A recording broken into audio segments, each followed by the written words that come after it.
Good afternoon, everyone. It's my privilege this afternoon to welcome Dr. Karen Mock for a very special conversation, not just for Yom Kippur, but at this special time, reflecting on 20 years since the Durbin Conference. Dr. Karen Mock is a decorated anti-racism campaigner. Karen, if I may call you that, please. Maybe you could start by just sharing some highlights of the work that you have done as an anti-racism campaigner, because we're really privileged to have you here with us. Thank you so much. It's my honor to be here. I really come at this work, I guess you could call it a lifelong work in human rights and anti-racism, starting many, many years ago as a youth in the youth movement and being, I guess you could call it a child of the civil rights movement and participating with B'nai B'rith Youth Organization and the Anti-Defamation League. So that was my background, participating in the Israel Summer Institute as a teenager. So a combination of my Yiddishkeit and my being a lover of Israel, but at the same time, very much committed to human rights and anti-racism work. I'm an educational psychologist by training, so I do come at this as an educator and the importance not only of knowledge in the field, but also putting theory and policy into practice. You know, how do you make sure that in workplaces and in our society, we are really implementing the very policies that we have. And as you know, in Canada,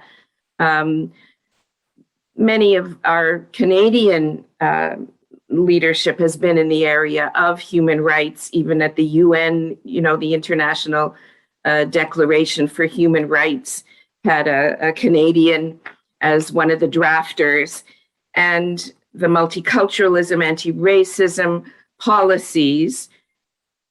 And so this is who I am, and the importance of passing on the kind of knowledge base and the legacy and the institutional memory to the next generation of leaders who, I'm pleased to say, when I look at some of our Jewish organizations, are very much ready to take over.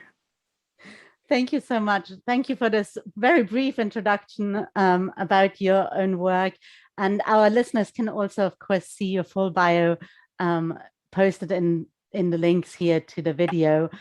So you were at the Durbin Conference. I'm sure most of our listeners have heard about the Durbin Conference, but I just want to make sure that we're all on the same page. So maybe you could just briefly describe for us what the 2001 Durbin Conference was supposed to be about. They call it the World Conference Against Racism, Racial Discrimination, Xenophobia, and Related Intolerance.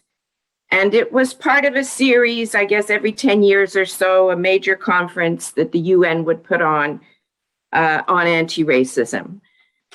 Canada actually was very engaged in all of this because they actually, at the UN, were the seconders to South Africa's resolution that was put forward at the General Assembly that there be an international conference, a UN conference on racism in 2001. And so in the lead up to Durban, there was the creation of a Canadian National Advisory Committee to the government to help prepare. At the time, I was head of the League for Human Rights of B'nai B'rith Canada, an NGO. It's known internationally as the Anti-Defamation League, but this is the Canadian version. And Canadians usually say what they're for, not what they're against. So it was the League for Human Rights, had a little bit of a presence in lobbying and understanding the issues. And I was asked by the federal government to chair the Civil Society Advisory Committee to the Canadian government in the preparation. And so we had a very eclectic, representative, egalitarian kind of committee that assisted NGOs to get organized, did position papers, all the way in the lead up for the 2 years leading up to Durban. So having done all of that work, what were your expectations for the conference? Were you full of hope? Very much so. Some of us went into it a little bit blindly initially. We were full of hope because of the scope of the topic, because we thought that this was going to make a huge difference for our country creating a national action plan against racism, because you know that when countries sign on to a UN declaration that comes out of a conference, it's merely a declaration, but it's their commitment that they're going to create their own action plan domestically. So that was the hope in Canada. What we were not prepared for was that people would end up dividing on racial and racialized lines. In Canada, up until the Durbin process, we would have an education caucus or a health organization or working on policing issues, and they would be multiracial, multicultural kinds of groups or organizations. Yes, we had the Congress of Black Women, and yes, we had B'nai B'rith, and we had specific organizations, but they were more for cultural and lobbying for effective treatment and so on. But when it came to anti-racism initiatives, we would be together. We had not realized until the PrepCom processes that people were dividing up into caucuses. And that's when, even on our own advisory committee, we ended up, even though I was chair and I had an African Canadian co-chair and an Indigenous co-chair, even so, at that time, in the lead up, because it seemed to be the culture of the UN process, we would have a Black caucus and other caucuses who would come and make resolutions to our group. So that was where we were a little bit naive going into it. But the expectation still was that this was going to be a huge impetus for our work together when we came back. So, and indeed it was that Kofi Annan, who was the UN Secretary General at the time, and Mary Robinson, the UN High Commissioner for Human Rights, had indeed established these lofty goals for the conference, that it would help nations to produce a new blueprint to tackle racism and xenophobia. But we all know something quite different unfolded. The Nobel laureate Elie Wiesel, who was supposed to be in Durban and I think ended up boycotting the actual conference, I'm not entirely sure, you will correct me if I'm wrong, was quoted as saying, the conference in Durban will go down in history as an enterprise of disgrace instead of being an important international conference that expresses goodwill. The conference was turned into a circus of calumny. Based on your first-person experiences, what happened in Durban? Well, we had the warning signs in the lead up, in the PrepComs on the way. I can remember reaching out to my colleagues in the Jewish community 2 years before, saying we should all get ready for this. And they said things like, well, Karen, anti-racism, that's your issue. So it wasn't as if there was a lot of interest. We in Canada had a national consultation. In February, we got a group going, and there were youth, because there was going to be a youth conference as well as an NGO forum. And it was in February that the PrepCom was held in Tehran. And the PrepCom meaning preparatory committee meeting. Right. And the whole purpose of any of these UN conferences is to create a declaration. So the preparatory committee meetings start drafting and start moving in. Well, the Tehran PrepCom Tehran refused to allow the Jewish organizations and Israel to participate in the PrepCon. The writing was on the wall. And in the NGO beginnings of the declarations, you started to see people lobbying to bring the Zionism is racism declaration back. At that point, you asked for a personal account. I'm going to try to be brief. At that point, I did what probably you're familiar with rabbinic students or graduate students doing. They'll send emails around to leaders and say, hello, I'm doing this, and here's who I am. Are you interested? And that's what I did. I didn't know some of the people, but I sent to the World Jewish Congress. I sent to the International Simon Wiesenthal. I sent to B'nai B'rith International, to Hadassah International, any of the organizations that had what they called ECOSOC standing, which meant that we could go as NGOs. And I said, they are creating caucuses. The writing is on the wall. We need to create a Jewish caucus. Who will be your representatives in Geneva at the preparatory committee meeting? Because what they called the second preparatory committee meeting, but it was really the first for the NGOs, was going to be in Geneva. And it would be in May, the conference being in September, August, September. And some things are beshert. When I went and there were, about 200 seats to choose from for the NGO briefing, I sat down and I introduced myself to the person next to me, who happened to be from B'nai B'rith in Geneva. And he said, oh, you're Karen Mock. There's somebody over there who's looking for you. And when they saw I was B'nai B'rith, they thought I knew you. And sure enough, there was Sybil from Hadassah, and there was Shimon from Simon Wiesenthal, people that I didn't know, but they were looking for me because we knew that we needed, because there was going to be a Palestinian caucus, and there was going to be this caucus and that caucus, and we would not have a voice. We would not be able to speak with our own voice to the General Assembly or to others if we didn't have a caucus. And so in Geneva, in May, was the founding of the first meeting of the International Jewish Caucus. We, again, could see the writing on the wall.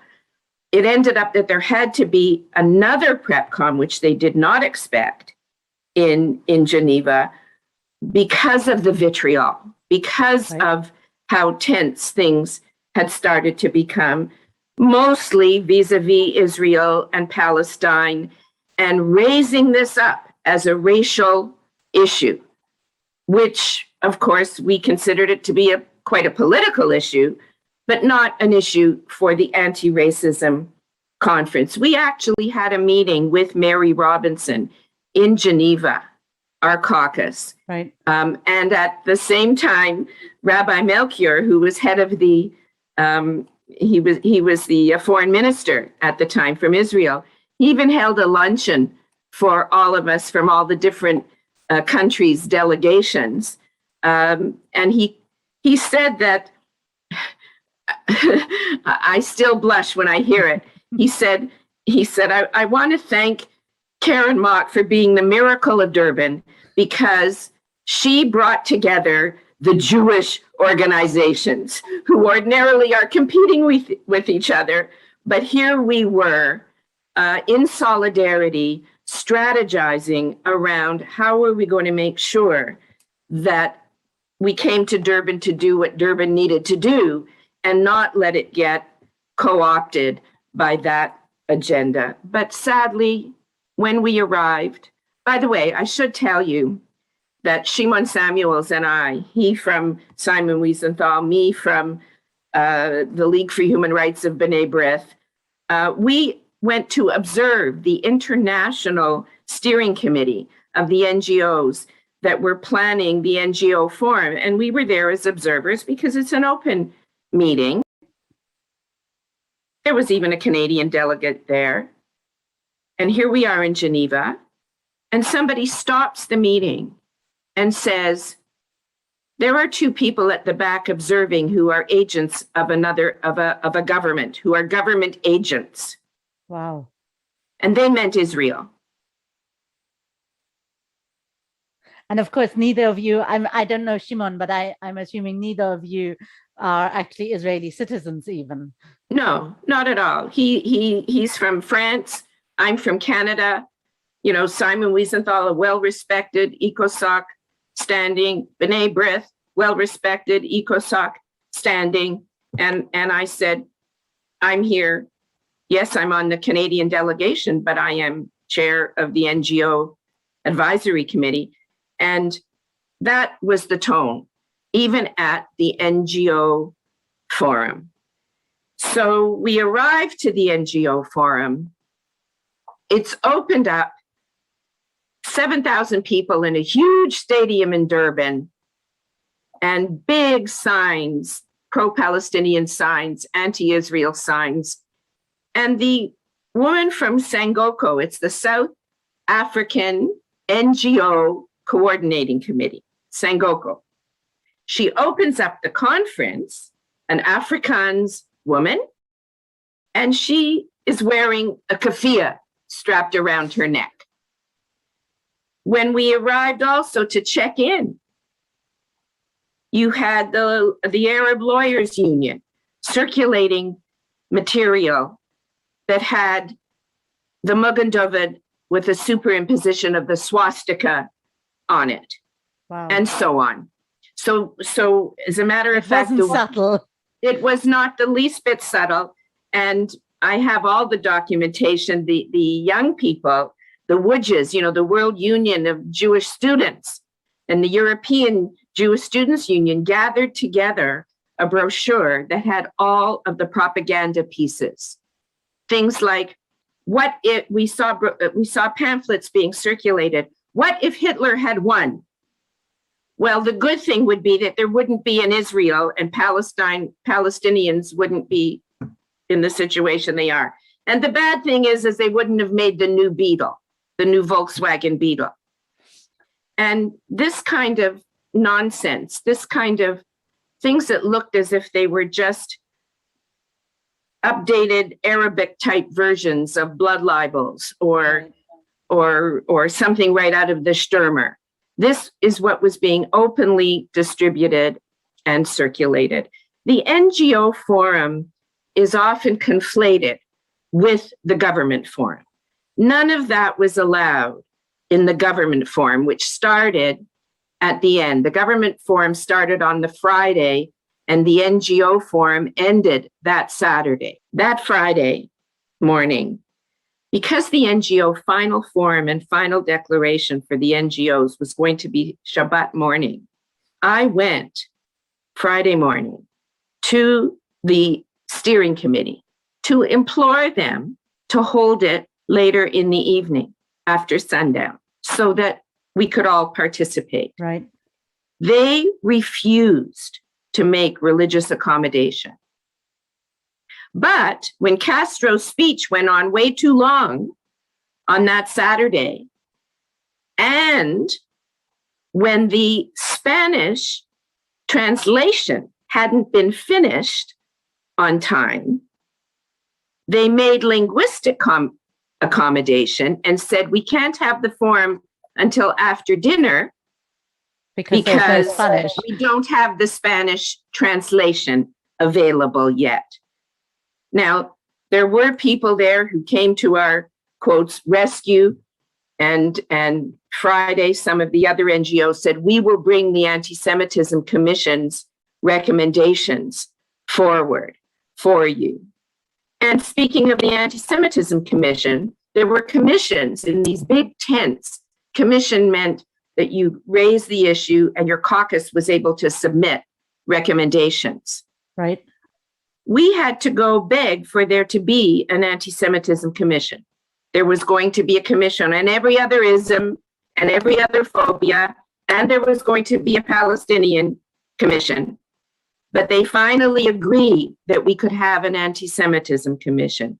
We had it and had to have a plan B ready because it was stormed by a large group of pro-Palestinian activists who wanted all the resolutions to be voted on so that they could vote down our resolutions. And our plan B, I was facilitating this forum, this commission. Our plan B was that I would use every ounce of psychological, empathetic communication I could, and could say, I hear that there are those who would like to be heard, and therefore we are going to break up into discussion groups so that we can, and they didn't want to, they wanted to do it in the plenary. But we immediately had our facilitators so that we could break out into discussion groups. They got frustrated. We got all of our recommendations done because maybe they would be in one group and they would try to do that, but we could still get our recommendations done. And sadly, on that Friday, which also happened to be a day of solidarity with Palestinians, there was a huge march and a huge demonstration. And just to show you that, in fact, it is anti-Semitic. Right. When they were doing their demonstration and wanting to lobby, they didn't circle the place where the government forum was. They circled the Durbin Jewish Club. That was going to be where our Shabbat dinner was. Wow. We had to have escorts. So they didn't circle where the resolutions were going to be made. They circled a Jewish organization. And we had to wait it out until the demonstration was over and then go have our Shabbat dinner. Wow. So the signs, the ethos there was so anti-Jewish and so anti-Israel. Many of our colleagues in the Black community, in the Roma community, in the Asian community, they were upset because it distracted the attention away from the issues that we all felt were so important that needed to be resolved. Many of our Jewish colleagues could only find safety or a safe space to have these conversations in the intersectionality caucus. And I would go there with some of my Black Canadian and Muslim Canadian friends who were there in solidarity to work on these issues together. And at least we could feel that we could have these kinds of reasonable conversations. But they were right, the people that said that there was horrific anti-Semitism at an anti-racism conference. That even our own efforts to have a press conference and to speak positively about what's going on and were stormed, and we were out hollered. I don't know how else to say it. It was, now again, this did not happen at the government forum. However, as you know, the United States and Israel walked out on day 2 of the actual government forum. Some people say that the US walked out because they wanted to avoid the issues on reparations, but it was also because of the anti-Israel and anti-Semitic kinds of language that they were hearing in the negotiations. As the UN is wont to do, they take all the contentious sections out of the main, and they negotiate backstage, so to speak. Yeah. The government of Israel, I mean, no government can tell another government what to do, but the Israeli delegation encouraged those of us who were Jewish and were on official delegations for our countries, like Australia, like Canada, and so on. They encouraged us to stay because what do NGOs do best? Lobby, and lobby people in the lobbies. And we were ready because we had our declaration and we had our ways of supporting our own negotiators. And the government of Canada, I know, did outstanding negotiations and kept the negative language. They were part of the group along with Australia and others, who kept the really negative language against Israel out of the government declaration. They call it the Declaration of Program and Program of Action. The only place that it's mentioned is in section 151. And it says, as for the situation in the Middle East, calls for, meaning we call for, the end of violence and the swift resumption of negotiations, respect for international human rights and humanitarian law, respect for the principle of self-determination, and the end of all suffering, thus allowing Israel and the Palestinians to resume the peace process and to develop and prosper in security and freedom. We do have to point out, however, that yes, the government of Israel said they could live with that, and so it got into the declaration. But in that entire declaration and program of action, Israel is the only country that is named by name. China's not named, Syria's not named, any other state where there are human rights violations is not named.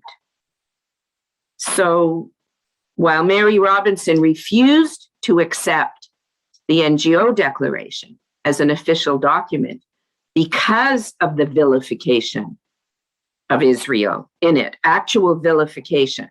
I mean, the technicality was that they used the term genocide, and it was not in keeping with the proper UN definition of genocide. So they refused to accept it as a document that could be tabled as the voice of civil society. But in spite of all that, the Durbin process still raises heart palpitations in many of us who actually had to live through it.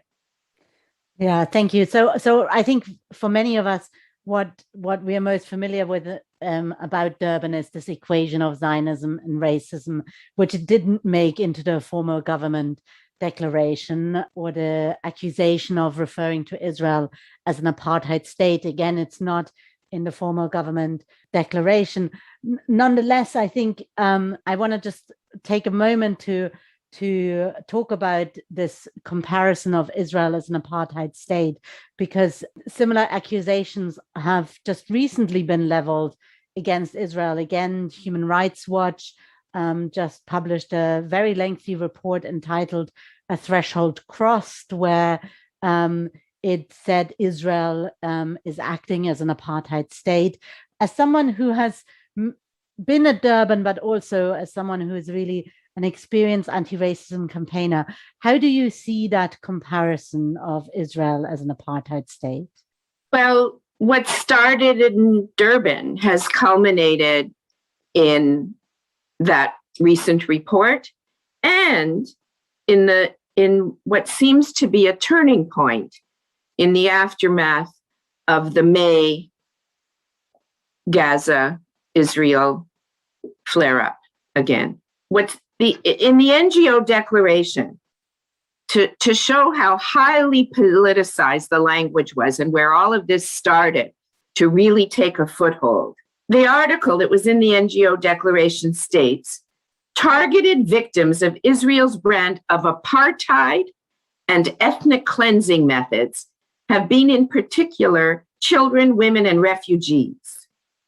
Article 425 announces a policy of complete and total isolation of Israel as an apartheid state. This is what the NGO declaration was calling for.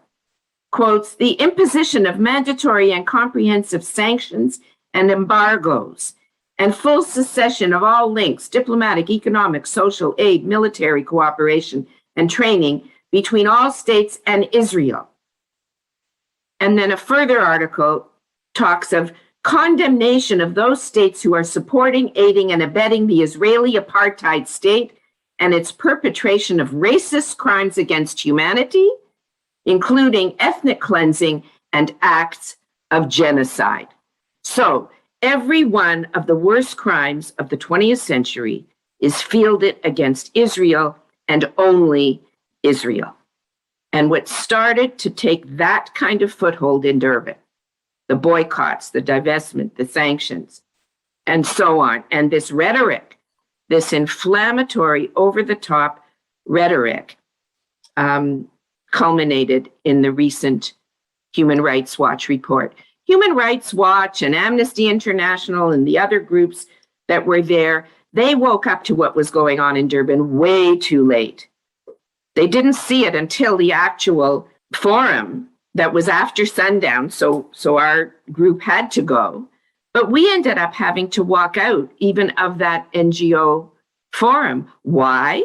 Because the rule that the National Coordinating Committee, the International Coordinating Committee set for that declaration was that every victim group was entitled to define its own terminology and its own oppression.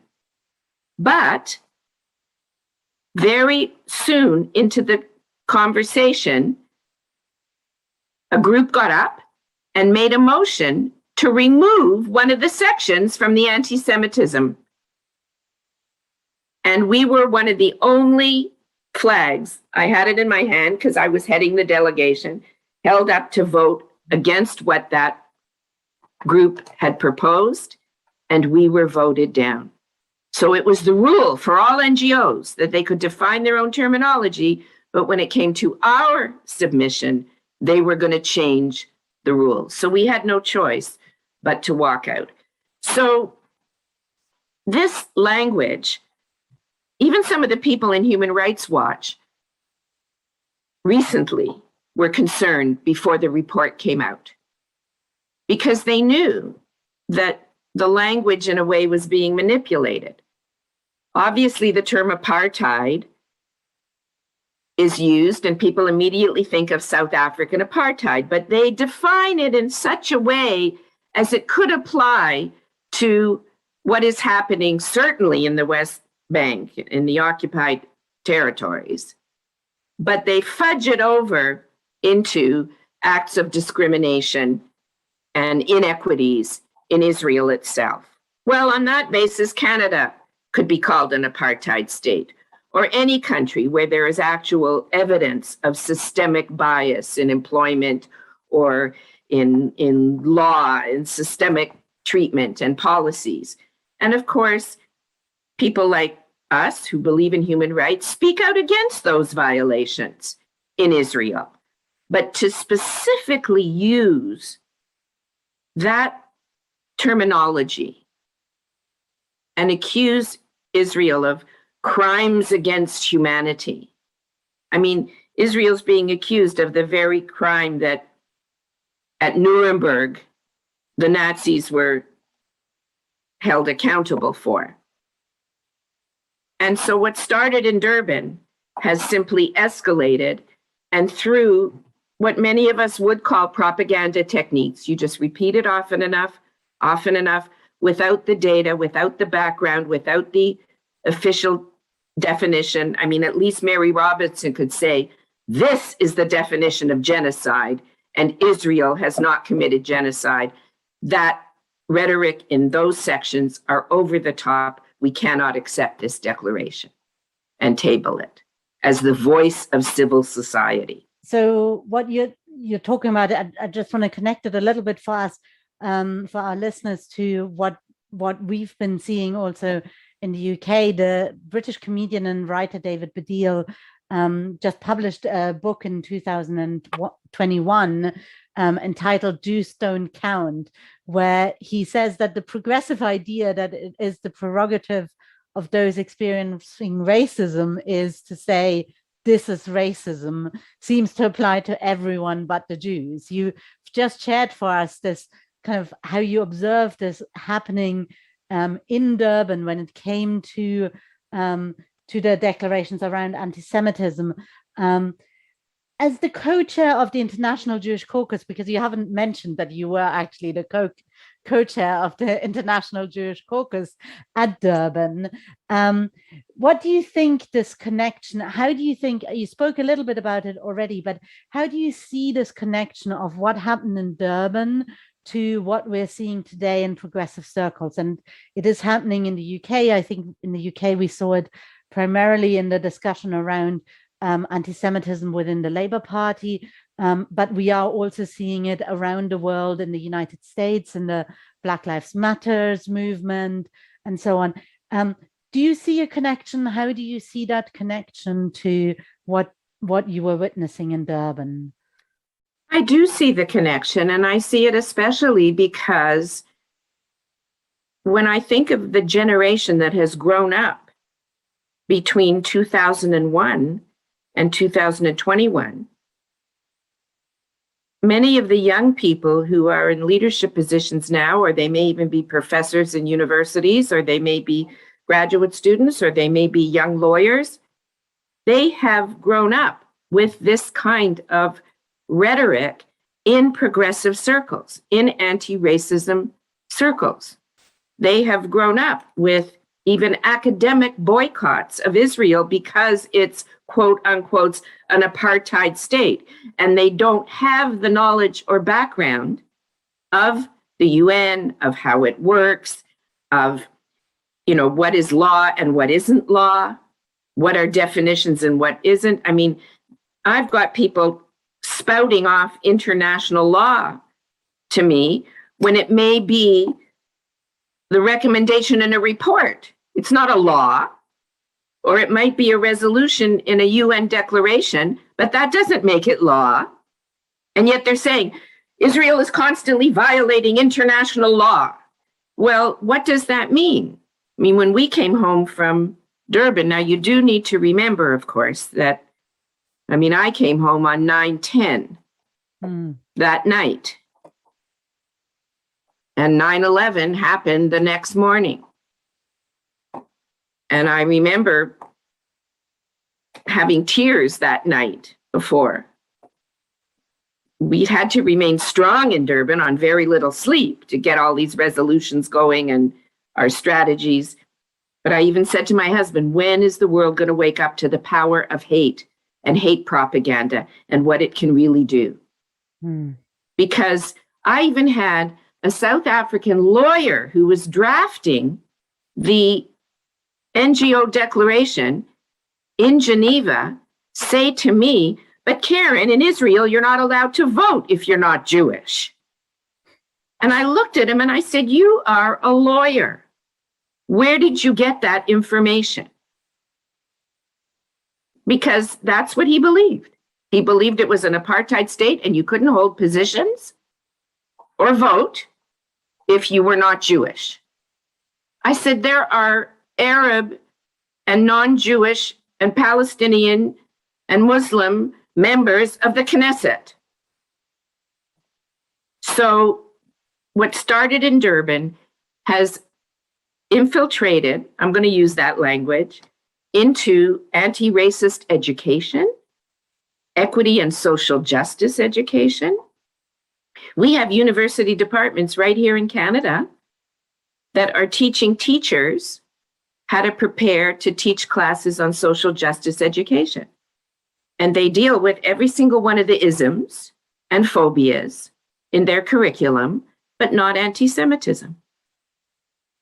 And so when things happen in the classroom, and when people are just repeating these mantras, they have no knowledge base as educators to deal with that. And they don't have the skills as empathetic listeners to handle if there's tension on a political issue in the classroom. So there is a direct connection with what started in Durban, with the proliferation of the BDS movement, with the even though it's not on the books anymore, Zionism is racism has been long since repudiated, but they are still being taught that Zionism is racism in their work. And they are repudiating anyone who attempts to, yes, speak out against human rights violations, but at the same time, not vilify Israel over any other state or call for its dismantling or its destruction. I mean, your experiences in Durban really do sound pretty traumatic. And then of course, the combination of returning just before 9/11 and the trauma that was experienced really for our world, actually, for the Western world, the trauma of 9/11. How did you personally heal from that experience, and where did you find strength to continue to your anti-racism work? Because it wouldn't be so surprising to hear someone say, you know, I fought really hard and it was terrible and I'm just done. Where did you find your strength? Because you didn't stop there. You continue to be an anti-racism activist. Actually, I was sitting in the Durban Jewish Club on the telephone with Ottawa at the same time as my contract was being negotiated to become the head of what we call the Canadian Race Relations Foundation. So that is what some other countries might call a government commission. But it is the organization that is a crown corporation that is to be speaking out against all forms of racism and to have the institutional memory and make sure to pass that on so that never again can these kinds of things happen in Canada. It was founded as part of the redress to Japanese Canadians as their gift to all of the rest of Canada to ensure that those rights would not be violated. And so I certainly found solace with others who were prepared to work together. Although when I arrived, my position actually started in October, and they were just about to release their post 9/11 strategies to, first of all, reporting on some of the data of the racism that had happened afterwards and giving some very concrete guidelines on what to do should that happen. And they documented all the incidents, but they didn't document the rise in anti-Semitic incidents. Interesting.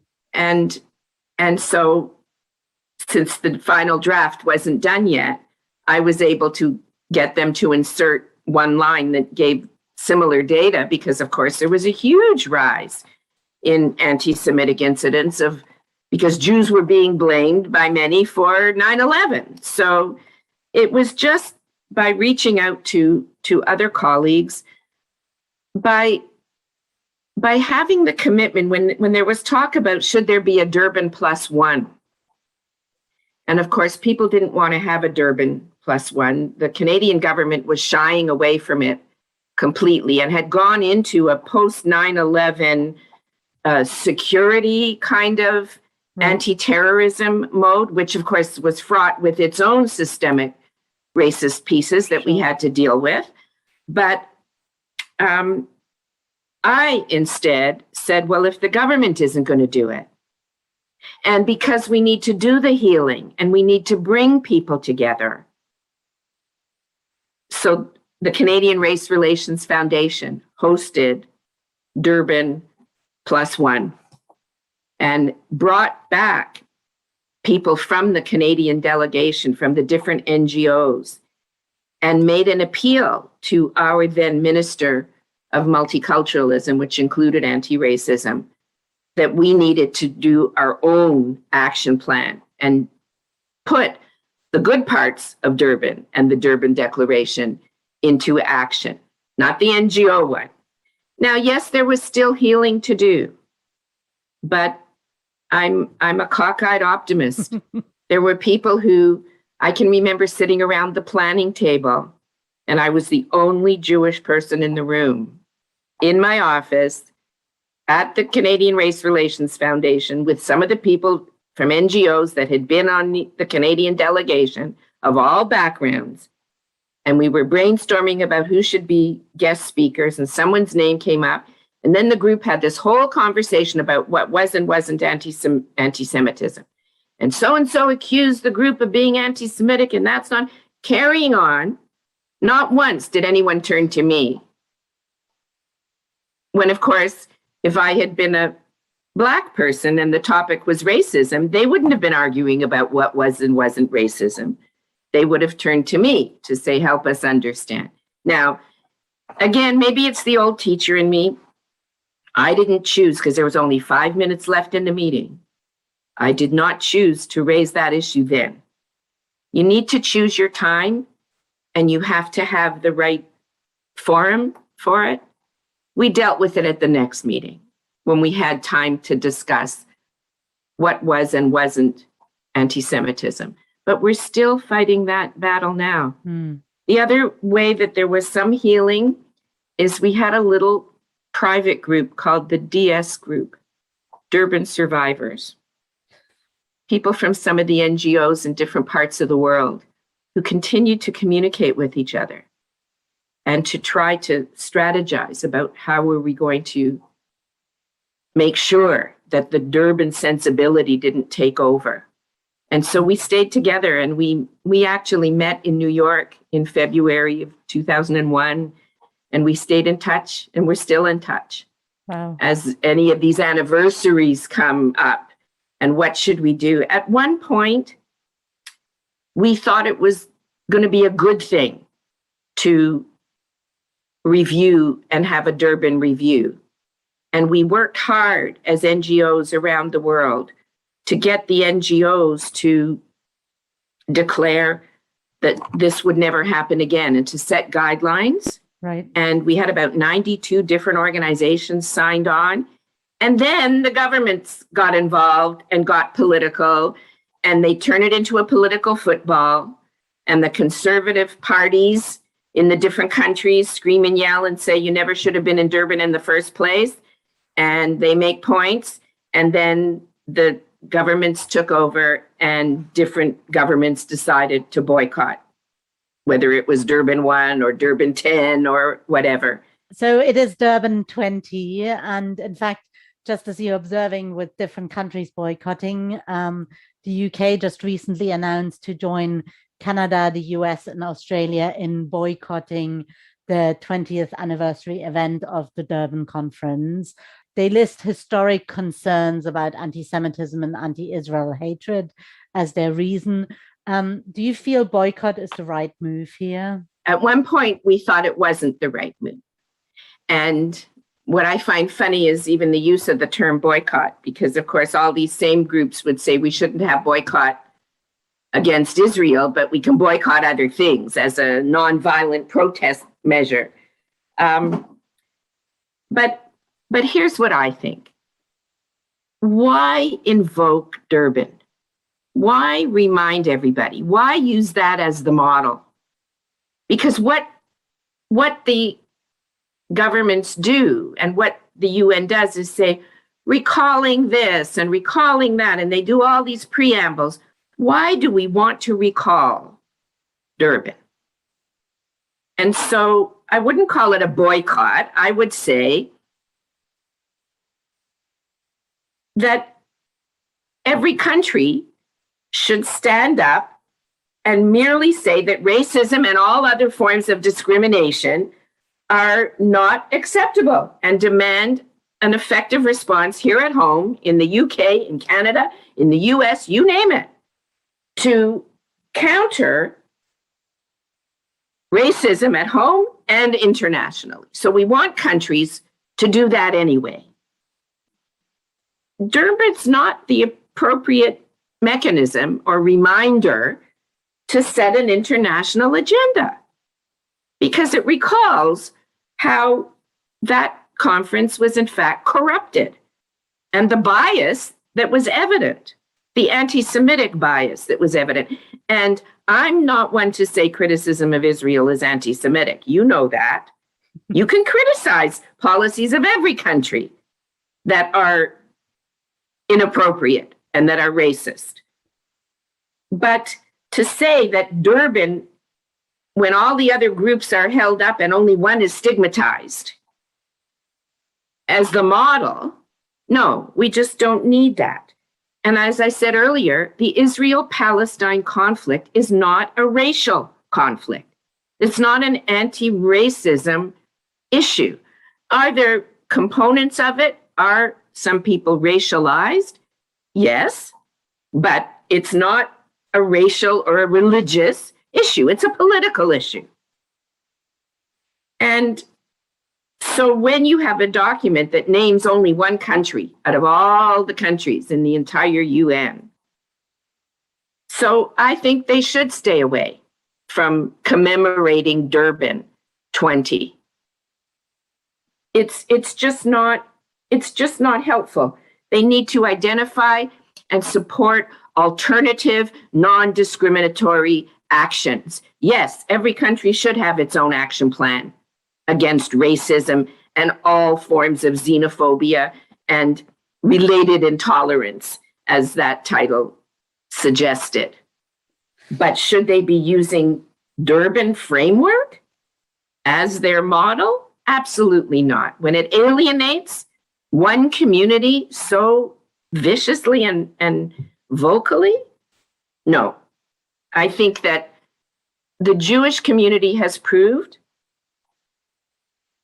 historically that it is one of the most internationally minded and humanitarian communities in the world. Is there this awful situation in Israel and Palestine right now? Yes. Do we need to find ways to get those countries, or the Palestinians and Israel rather, to the table? And do all the countries that have any kind of clout, are they committed to finding true peace and a peaceful resolution and the end to an occupation? Sure, let them do that, but not using the Durbin framework. We don't need to celebrate Durban+20. We need to forget about Durbin and think about that hope and that promise that many of us felt going into it, and bring that to our actions in our own countries and internationally as well. So we do sadly have to wrap up our fascinating conversation, but as you are bringing us to look toward the future, and as you reflect really on the commitment, the Jewish commitment, the commitment of the Jewish people to be passionate about these progressive causes, especially for progressive Jews, who really truly want to make a contribution to overcoming racism. And I think the past year we've seen in many countries around the world a sort of reckoning of having to deal more with the continuing institutionalized racism that we see in our societies, whether that is in the UK, the United States, Canada, or Israel. But at the same time, we do encounter many of the challenges that you as an activist in Durban encountered. We do encounter some of these challenges in the anti-racism work in our own countries. Can you just to close this conversation, say a few words about how you see the future for Jewish involvement in anti-racism work?